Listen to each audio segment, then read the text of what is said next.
Hey guys, it's good to see you again. Welcome back to the channel. And this week I'm driving the Jeep Grand Cherokee 4x4 Overland. It's a bit of a mouthful, but this is actually not as much as a mouthful as the L, because that's a 7-seater. This is the 5-seater. First things first, I can now understand why the Americans love big cars so much. It is the essence of more is more, and that is completely the sense in this case. I understand it now, I get it, but now I do understand that in South Africa there are certain things that we worry about, like the price of petrol and diesel and things like that. And yeah, sure, this is powered by a 3.6 litre V6, but don't forget it has to move around this massive hunk of a machine. It's going to be a bit heavier on fuel, but understand it's also powered by a 3.6 litre V6 engine.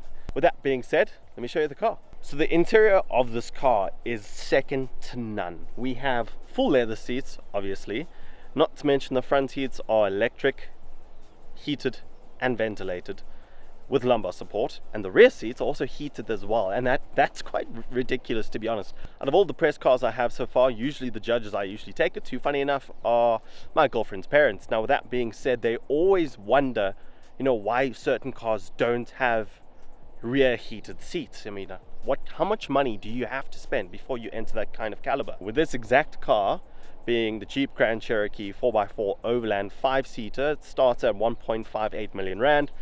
So you're looking at about that much, and to be honest, that's actually not too bad, considering that for probably a higher end German car sedan, you're looking at probably over 2 million rand mark. So it's actually quite insane. Come have a look. Okay, rear seats of the car, extremely comfortable. I've sat in the back as well myself. You of course have your middle seat being the spot as an armrest. You can put your refreshments, not to mention the fact that this car, as I mentioned before, has heated seats at the back, as well as the fact that you have 4 charging ports at the back for your devices, as well as an actual 3-pin plug. Okay guys, time for the engine. So this is powered by a 3.6 litre Pentastar V6 engine that produces 210 kilowatts of power, as well as 344 newton meters of torque, that is paired to a 8-speed automatic transmission. Now given we do want to know fuel consumption, Jeep claimed 10.8 liters per 100 k's as a combined cycle, meaning both urban and long distance such as highway driving. I've been getting realistically urban travel about say 13.5 liters per 100 k's, including highway, so it's a lot of urban and highway, but as a combined cycle it's still not bad, especially considering how much this car weighs. Sorry about that, just checked. The Jeep weighs 2.295 tons. That's a lot. I mean, like, that's the weight of some small houses, but to be honest, you can sleep in a car, but you can't race a house. I like the Jeep more. Okay, so now we're inside. Let's start her up.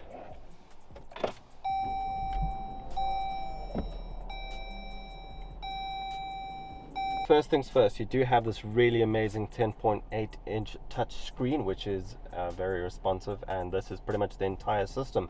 So you do have CarPlay, which is wireless, as well as Android Auto. Of course, I'm an Apple man. What's really cool is if you go to the vehicle settings over here, and at the top you go off-road, you have a whole different section of settings and different kind of like statistics to see about the car, as well as how it performs off-road. So right now we are parked at a bit of an angle, so if I have to look at the pitch and roll, it'll tell me exactly what degree the car is at, and that's quite insane. Now personally, I am not going to be taking this car off-road. I know it's very much made for that. The Lineage is off-roading, but what is very nice is this. So you do have your different terrain modes. Now of course I have driven on sand and mud with the car already, but it's also this is you can manually adjust the ride height of the car. So right now we're currently in the automatic ride height. If you drop it down one, it drops down to an aerodynamic ride height for highway driving. So while if you want to go off-road, you can pump it up. So just for the sake of things, let's pump it up. So what's also quite nice is what you're seeing right in front of it there is the heads-up display. Now also the lane that you're in, it is actually your adaptive cruise control. So each little block determines how close or how far you want to be from the vehicle in front of you. What's also quite insane is the fact that this car's rear view camera is incredibly clear. Just adjust the filter here. There you go. That is how clear it is. Now another thing that's quite epic about this car is that they've thought of the passengers. Now I'm not just talking about the rear seats that you're basically inside like a hotel, but the front seat. Now I'm more talking about what's in front of the front seat. So what's in front of me here, I'm sure you can see with the light, it's actually a full-on passenger screen. Now of course in supercars this has a completely different name, which we're not going to be talking about right now, but this is an entirely different infotainment system just for the passenger. So if we come on over here, turn it on, boom, literally you have access to everything you could possibly want and need as a passenger. I mean, you have the ability to connect wireless headphones, you can connect HDMI, you can check the navigation, the route, anything you could possibly want. You could basically sit back, watch Netflix and enjoy the drive. I'm almost starting to think this car is made for passengers more than it is the driver, but I'd be lying if I said that this car is amazing to drive.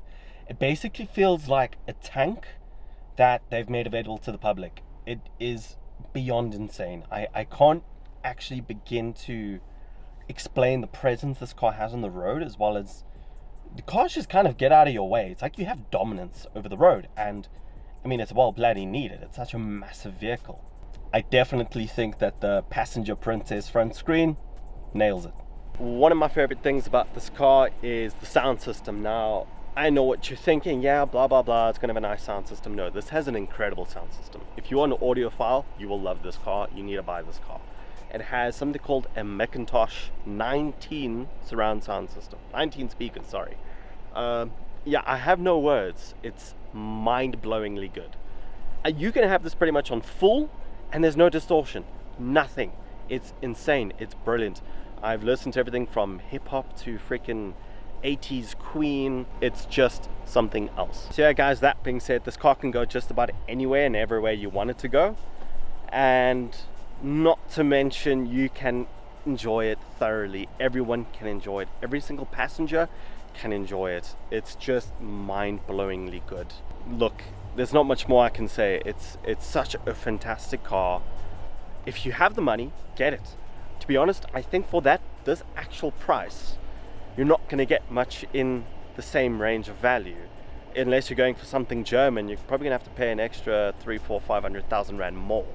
So would I go for the Jeep Grand Cherokee? Definitely. If you have a big family, go for the L. You'll have 7 seats. And it's absolutely brilliant. There's no reason not to get it. But guys, I just want to say thank you for watching. It's good to be back. Well, I've never really been around properly long enough to be back, but these are going to get better as we go along. This is the first one, so it isn't going to be perfect. It's not going to be smooth around the edges, but we'll get there. Thank you very much to Jeep South Africa for giving me the car to test. It was absolutely brilliant. Other than that, every single car I get from now on, I'm going to do my best to put a YouTube video out about everything. So something quirky about the car itself or just a full-on review, this is going to be it. Thank you so much. Don't forget to like and subscribe, and thanks for the support. One last thing, you guys all know you get those cars with the feature where like you walk up to the tailgate and you can't open the car, your hands full of groceries, blah blah blah, and you swipe your foot underneath and nothing actually happens. Well, this car actually works. Check this out. One hand holding the camera, not gonna touch the car, swipe my foot, alley-oop, she opens. Don't mind the luggage, but it actually works. It's brilliant.